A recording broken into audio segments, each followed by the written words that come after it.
child. wari ufite imyaka About P6. ongera ijwi fata mikoro neza nk'uko unyifashe sibyo rata I think that was about either 9-10 years. imyaka 9 umwana wawe wari mu gikari hari araryamye w'umukobwa ariko afite abagabo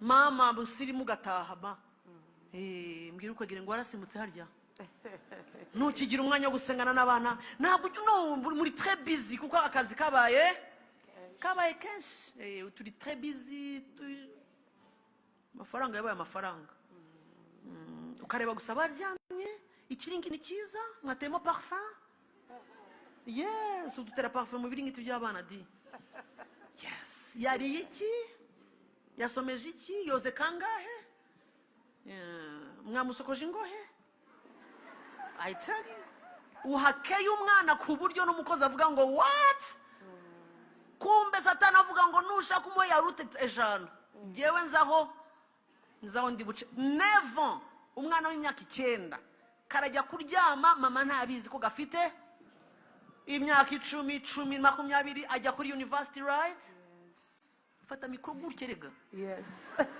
ujya kuri university Yes. urangiza secondary Yego. hari icyo wibitseho Yego. ko ntumva ngo fire. It is very important for us to keep an eye of prayer because those things began way back when I was about 9-10 years. I would not even sleep at home in the house because every night ajya kubidusobanurira abatazi icyongereza basemurire what happened we would go to sleep bajyaga kuryama and they would come and I would hear a voice like in the peak of the house calling out my name. fire Susan ngo iki They would call my name and when I said yes, I would see myself rising and following them and would go. And I would come back in the morning going to school. wanganaga iki Mutoya, iyo myaka 9 primary school.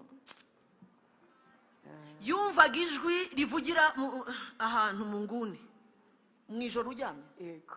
rikamuhamagara izina riti Susan ukitaba Yego. yakwitaba agahita yibona ava mu mubiri aharyamye akabakurikira bakakujyana he In a shrine somewhere. toka And I would iyo sit tuje there. tugafata amazina y'abana tubasengera ntugasenga urya shikrete Every time ubitira you're ukwegereye mentioning, urumva every time you're mentioning your children in prayer, be serious about it.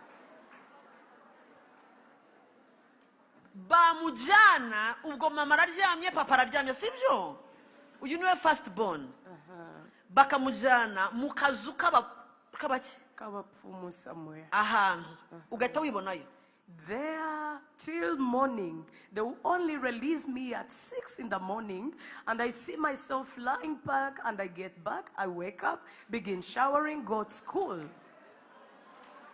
And because my mother was not my friend, wait I wouldn't. abatumvise bamujyanaga muri ka kazu k'abarozi n'abapfumaho ngo akakabamo kugeza mu gatondo bucya agahita abona kandi aragarutse asubiye muri wa mubiri yes Ego.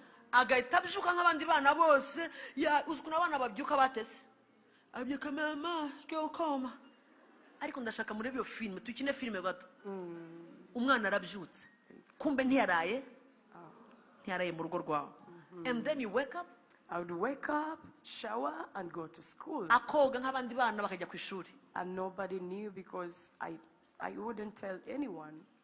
agaceceka adashobora no kugira umuntu abibwira what every day or it was seasonal Every day. Every time I would refuse to follow them, they would cane me and they would cane me until I went. ni ukuvuga ngo byaragahato iyo yangaga kujyana nabo baramukubitaga bakamushishura mpaka akemera kubakurikira bari abantu ubona uzi cyangwa it was yari spirits. I would see them in the forms of human being, but I never knew who they are. wowe warakurikiraga gusa Yes. kuki utabwiraga ababyeyi I was not a friend to my mother. She was very rough person that I was rejected from way when I was still young, so I had no confidence in her. I wouldn't tell her anything.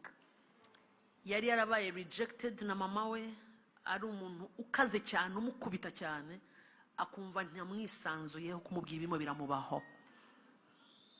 Mumenye ikibazo aho kiri, vuga ngo umwanza neshwe iteka mu izina rya Yesu.